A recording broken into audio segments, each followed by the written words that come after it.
कि नाम में सर्व पाप नाशक शक्ति विराजमान है।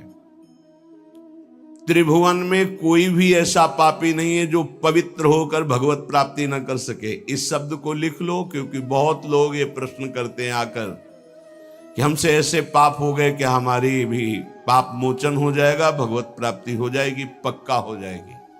पर शर्त है, अब लो निशानी अपना, आज तक की आप नहीं करूंगा, ये शर्त होती है इसमें।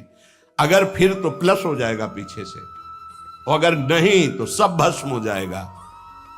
भगवन नाम में स्वाभाविक सर्व पाप नाशक शक्ति है, तथापि इसका यह अर्थ नहीं कि आप नाम के सहारे पाप करना शुरू कर दें।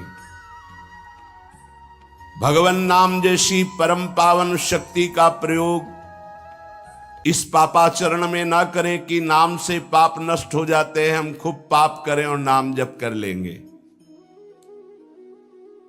अगर ऐसी भूल की तो आपको भयंकर दंड मिलेगा, नामापराध लागू हो जाएगा आपके ऊपर। नाम के सहारे, नाम की ओट से पाप करना। आप नाम स्मरण का व्रत लिए हैं और नाम महिमा सुनी है कि सर्व पाप नाशक है, और आप उत्साहित होकर नवीन नवीन पाप करते हैं और फिर नाम के द्वारा उसे भस्म करना चाहते तो नहीं होगा। अभी तक जो हुआ और अनजाने में चूक हो जाए उसके लिए कोई प्रायश्चित अलग से करने की जरूरत नहीं, नाम तुम्हारे उस पाप को भस्म कर देगा। लेकिन प्रमाद से जानबूझ करके जो पाप करता है नाम की ओट में, तो नामनो बलाद यस्य ही पाप बुद्धिर न विद्यते तस्य अमैर ही शुद्धि। ऐसे की शुद्धि यमराज नरक में ले जाकर करते हैं नाम जापक की। कौन नाम जापक? जो नाम के सहारे नवीन नवीन पाप कर रहा है, कि खूब पाप कर लेते हैं और शाम के माला दो माला जप लेंगे, एक नाम इतनी सामर्थ्य रखता है कि सब पाप भस्म हो जाएंगे। बोले नामनो बलाद यस्य ही पाप बुद्धिर, जो नाम के बल से पाप करता है तो न विद्यते तस्य यमैर ही शुद्धि, वो शुद्ध नहीं हो सकता, उसकी शुद्धि यमराज करेंगे नरक में ले जाकर के। जे नर नाम प्रताप बल करत पाप नित आप, वज्रलेप होए जाए ते अमित सुदुष्कर पाप। जो नाम के सहारे से पाप करते हैं वज्र के समान पाप हो जाते हैं और उसका नाश करते हैं। किसका? जो नाम के सहारे से पाप करता है। इसलिए प्रार्थना है कि भगवन नाम का प्रयोग भगवत प्राप्ति के लिए अभी तक जो हुआ, सावधान, पाप सब नष्ट हो जाएंगे। लेकिन महिमा सुनी और नाम का प्रयोग करके फिर पाप, तो ये वज्र का लेप हो जाएगा। ये तो सावधानी की बात कही। आगे बात कर रहे हैं कि नाम जप से समस्त सद्गुण आपके हृदय में स्थापित हो जाएंगे। नाम स्मरण की प्रारंभिक दशा में बहुत ध्यान से सुनिएगा, बहुत बड़े महापुरुषों के अनुभव की बातें हैं। जो ही हम नाम जब प्रारंभ करते हैं तो नाम जब अंदर जाकर के जागृति करता है। किसकी? सोए हुए पाप प्रवृत्तियों की। उठ और भाग यहां से, अब तू इस हृदय में नहीं रह सकता, क्योंकि यह हृदय मेरा अधिकार। अब अविद्या के प्रभाव से अनंत जन्मों में जितने दुर्गुण दुराचार कुसंस्कार हुए हैं, ध्यान दीजिएगा, बहुत प्रश्न होते हैं इस विषय में, सीधा उसका सरल भाव से समझाते हुए उत्तर है। इस बात के तो सैकड़ों प्रश्न होते हैं। जब कोई साधक नाम जब प्रारंभ करता है, नाम जाकर के अंदर ज्ञान जागृति नहीं करता, प्रारंभ में सुप्त वासना प्रवृत्तियां जो छुपी उनको जागृत करता है। उठ और भाग यहां से। अब वो कुसंस्कार, दुर्गुण, दुराचार दल के दल वहां हैं अंतःकरण में। जैसे जैसे साधक नाम जब बढ़ाता है, वैसे वो अपने बल के साथ प्रकट होते हैं। परमार्थ का साधक यदि सत्संगी नहीं हुआ तो वो समझता है कि ये तो बहुत बड़ा विघ्न सामने उपस्थित हो गया, हृदय जल रहा है और पाप वासनाएं इतनी बढ़ती जा रही। साधक में प्रारंभ में इनका परिचय ना होने के कारण वो पराजित होने लगता है कि अब तो बहुत गंदी बातें आ रही हैं, भजन रोक दो।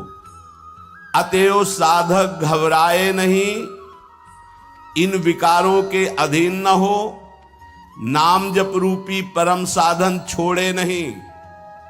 बिल्कुल मंगलमयी बात समझ लो, ये बात कई बार हो चुकी है, पर जो लिखा हुआ है उसे सुनोगे तो ज्यादा विश्वास हो सकता है, वैसे लगेगा ये अपने मन से कहते हैं।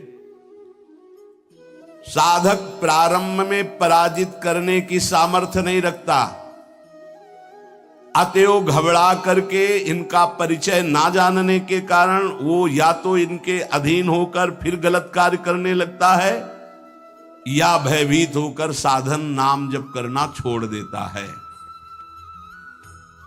किंतु यदि गुरु कृपा पात्र साधक प्रभु के नाम की वास्तविक महिमा जो सुन चुका है, ऐसा अवसर जब आता है कि हृदय में बड़ी गंदी बातें, बड़ा प्रपंच उदय हो रहा है, तो वो समझने लगता है नाम काम कर रहा है, नाम काम कर रहा है। अब हमारा हृदय खाली हो रहा है, ये वासनाएं निकल रही हैं, समस्त हे गुण दुर्गुण दुराचार प्रवृत्तियां नष्ट हो रही हैं।